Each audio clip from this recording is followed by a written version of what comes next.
តារាសាស្ត្រលេខ5ឆ្នាំ2026នៅក្នុងឆ្នាំ2026នេះទីខាងត្បូងគឺជាទីដែលរងសម្ពាធខ្លាំងជាងគេព្រោះជាចំណុចប្រសព្វនៃថាមពលធំទាំងពីរគឺ1ទេវតាថៃសួយឆេសួយគង់នៅទីខាងត្បូងចំគោលដៅនៃឆ្នាំមី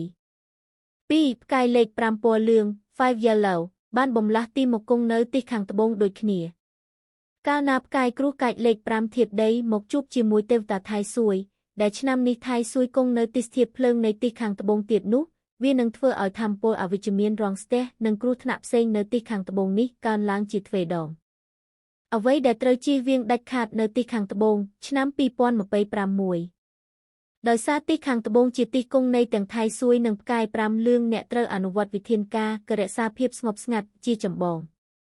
1ហាមប៉ះពាល់ដំឬជួសជុលដាច់ខាតហាមខួងជញ្ជាំងវាយកំទេចបុកគ្រឹះឬធ្វើការសាងសង់ណាមួយនៅផ្នែកខាងត្បូងនៃផ្ទះឬហាងអាជីវកម្មព្រោះការធ្វើបែបនេះស្មើនឹងការក្តាស់ឬក៏ប្រមាថក៏ដល់ថៃសួយនិងផ្កាយ5លឿង2ជៀសវាងការប្រឈមមុខហាមអង្គុយបែរមុខទៅទីខាងត្បូងក្នុងការរៀបចំទៅធ្វើការឬកន្លែងចរចាជំនួញមិនគួរអង្គុយបែរមុខចំទៅទីខាងត្បូងឡើយការប្រឈមមុខចំជាមួយថៃសួយនាំមកនូវឧបសគ្គប៉ុន្តែការអង្គុយបែរខ្នងឲ្យទីខាងត្បូងគឺអាចធ្វើទៅបានមានបង្អែកជួយជំរុញ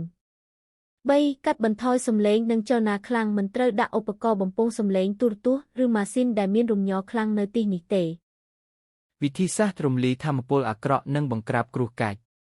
ដើម្បីសម្រាលថាមពលបុកទង្គិចនិងបន្សាបធាតុដីរបស់ផ្កាយ5លឿងកុំឲ្យវាកាន់តែខ្លាំងឡើងដោយសារធាតុភ្លើងនៃទីខាងត្បូង1ប្រើប្រាស់ធាតុលោហៈ metal ដាក់តុបតែងវត្ថុធ្វើពីលោហៈធាតុពណ៌ស្ទឹកប្រាក់ឬមាសនៅទីខាងត្បូងដើម្បីបឺតស្រូបនិងរំលាយថាមពលធាតុដីរបស់ផ្កាយ5ចេញ2ព្យួរកណ្ដឹងខ្យល់លោហៈឬដាក់កាក់ចិន6កាក់ប្រើកាក់ចិនបុរាណចំនួន6កាក់ចងខ្សែអំបោះក្រហមឬកណ្ដឹងខ្យល់លោហៈបំពង់6ជួរដើម្បីបង្កើតរំញ័រធាតុលោហៈកាត់ផ្តាច់ថាមពលអាក្រក់3ដាក់រូបសំណាកសត្វសឹងភយ៉ាវ2យ៉ាវដាក់រូបសំណាកភីយ៉ាវមួយគូបែរមុខទៅរកទីខាងត្បូងដើម្បីជួយសម្រាលកំហឹងទេវតាថៃសួយនិងបំផ្លែងគ្រោះកាច់ឲ្យคล้ายជាលាភសំណាង4រក្សាភាពស្អាតនិងពន្លឺល្មមរៀបចំបន្ទប់ឬផ្នែកខាងត្បូងឲ្យមានរបៀបរៀបរយគ្មានធូលីដីនិងមិនត្រូវប្រើប្រាស់ភ្លើងពណ៌ក្រហមឆ្អៅខ្លាំងពេកឡើយសូមអរគុណ